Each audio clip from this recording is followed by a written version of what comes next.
fait essentiellement tout ce qui est partie chocolat, on va faire également de la confiserie, donc ça va être pâte de fruits, confiture. On va faire tout ce qui est macaron, qui a été notre première ligne de lance au début. Donc macarons dits parisiens, façon type la durée, ou alors macarons à l'ancienne qui sont sans garniture. Après on va également faire pâte à tartiner, tout ce qui est à base de praliné. Et après on va faire également depuis 3 ans tout ce qui est glace. Donc ça va être soit en forme de pot, soit en gâteau glacé. Quels sont un peu les produits phares, les produits stars? Alors les produits phares, c'est essentiellement tout ce qui est à base de praliné, parce qu'on fait nos pralinés nous-mêmes de façon à l'ancienne et artisanale. Donc ça va être la truffette qu'on peut retrouver toute l'année, ou alors tous les pralinés qu'on peut retrouver dans nos bonbons. Après nos bonbons de chocolat, qui sont faits avec que des pures origines. Donc on essaye de sélectionner au maximum la provenance de nos chocolats. Et après, on va retrouver un peu de confiserie, mais qui sera plus anecdotique. J'allais justement vous demander d'où venaient vos matières premières. Alors, nos matières premières vont venir un peu partout dans le monde où on va trouver du cacao.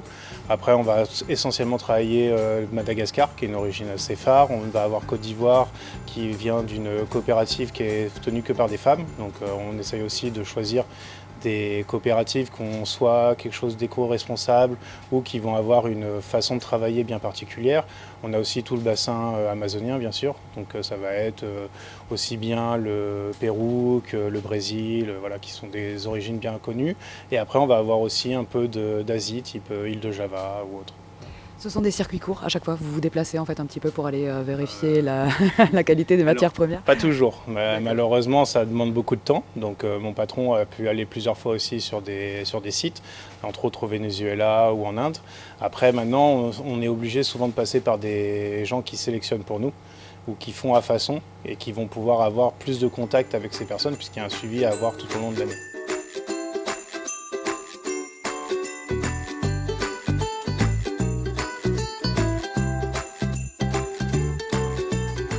Donc là, vous pouvez voir une enrobeuse qui sert à enrober tous les bonbons de chocolat. Donc les bonbons de chocolat, c'est les petits carrés que vous retrouvez dans les boîtes de chocolat. Donc nous, on appelle ça bonbons, soit à base de ganache, soit à base de praliné. Donc ces bonbons, ils sont envoyés sur le tapis au début. Ils vont passer ici sous un rideau de chocolat. Ils vont être soufflés par une soufflerie qui va permettre d'enlever l'excédent qui est dessus. Ils vont être tapés par le tapis qui va permettre de lisser.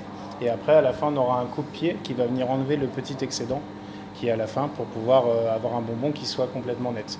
Une fois sorti, on va faire la partie décoration. Donc elle va être soit en 2 parties, soit on va faire un décor dessus. Donc ce décor-là, il va être fait soit avec une fourchette à chocolat, on appelle ça.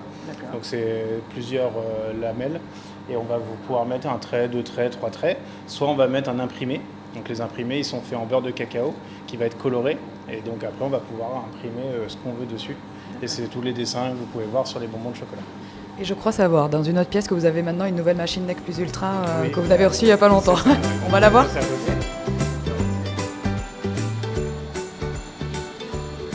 c'est la machine qu'on peut voir ici, donc qui s'appelle une Chef Cut. Pareil, c'est une machine française. Donc l'avantage de cette machine, c'est qu'elle découpe à jet d'eau avec 3000 bars de pression.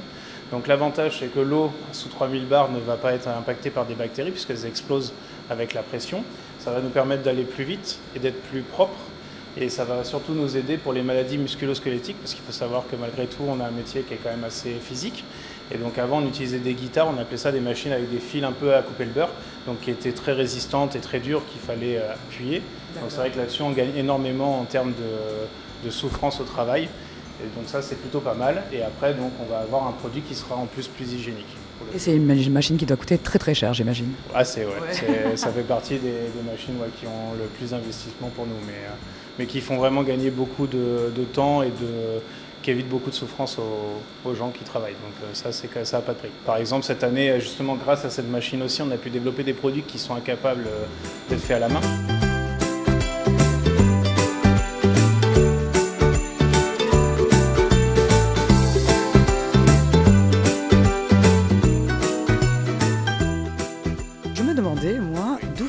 Un petit peu. Est-ce qu'ils sont exclusivement français? Alors non, et nous on a essentiellement donc une partie qu'on fait en boutique qui va représenter à peu près 45-50% de la production. Et après on a une grosse partie qu'on va faire en cadeau d'État qu'on va envoyer à l'étranger, essentiellement sur les Émirats. En cadeau d'État, qu'est-ce que Voilà. c'est que ça? Donc les cadeaux d'État, c'est un peu comme si on avait l'Élysée comme client par exemple. En fait, on va faire des grosses boîtes qui vont être offertes aux différentes personnes qui vont se présenter dans les différents États. D'accord, on comprend mieux toutes les jolies boîtes qu'on voit un petit peu Voilà. partout Donc, dans on a des l'atelier. petits exemples qui peuvent être par ici, si on prend des boîtes qui sont faites, donc c'est des boîtes qui sont exclusivement françaises, hein, donc faites sur mesure, et après donc on va garnir de chocolat.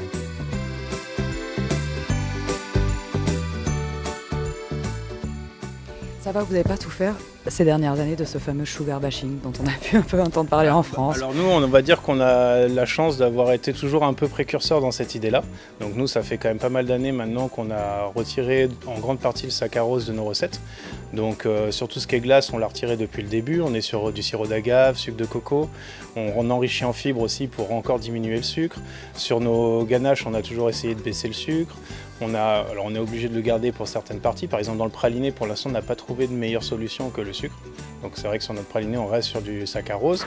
Mais c'est vraiment quelque chose qu'on a toujours fait en amont. Par exemple, sur nos macarons, on n'est que en colorant naturel. Parce que voilà, le 171 a été interdit récemment des recettes. Et nous, on est déjà, on va dire, en amont pour éviter justement d'après de se conformer à la loi. Et nous, on part déjà dans notre principe d'éthique ou de responsabilité vis-à-vis du client.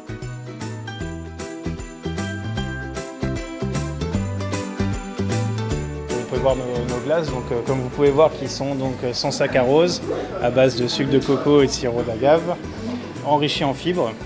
Donc là, pour être enrichi en fibres, il faut minimum 5% dans la recette. Donc, ce qui veut dire que vous avez 5% de sucre qui est retiré déjà d'office par la fibre et après qui est remplacé par des sucres avec des indices glycémiques plus faibles.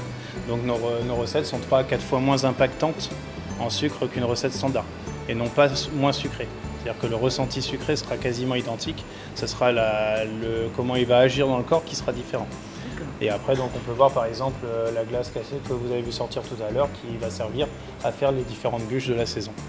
Est-ce qu'il est encore possible de vous faire quelques petites commandes là pour Alors, Noël? pour les bûches, on est en commande jusqu'au 20. Après, il y aura tout ce D'accord. qui est disponible. Bien sûr, on prévoit beaucoup plus pour les clients. Après, pour tout ce qui est chocolat, de toute façon, on est ouvert sur Chaville du lundi au samedi de 8h à 19h sans interruption.